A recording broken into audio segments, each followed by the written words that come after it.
निहायती हिकिड़ी अफ़सोसनाक ॻाल्हि आहे त हूअं ई ह्यूमिटेरियन ग्राउंड्स ते न खपे जेको पाणी बीठो आहे माण्हुनि जा शहर ॿुॾा पिया आहिनि, माण्हुनि जा ॻोठ ॿुॾा पिया आहिनि, उहो पाणी ड्रेन करण जे लाइ त ओॾीमहिल लोड शेडिंग न कनि। भला जे कनि था त जेतिरी लोड शेडिंग आहे उहा कनि, उन खां वधीक जेका कनि था, जीअं हिते 11 बजे खां वठी 11:15 खां वठी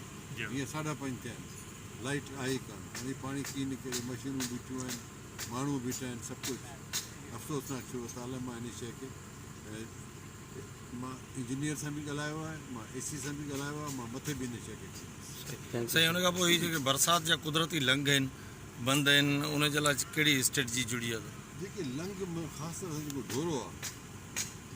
इन में मां हमेशह हक़ीक़त वसी जो कमु रखंदो आहियां।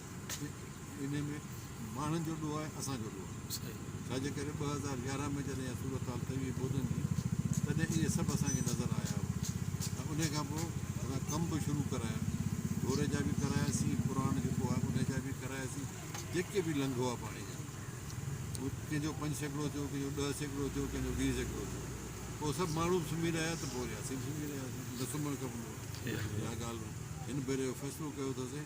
त जीअं बरसातूं पूरियूं थींदियूं, इहे जेके आहिनि न ड्रेनेज सिस्टम जेको बि आहे,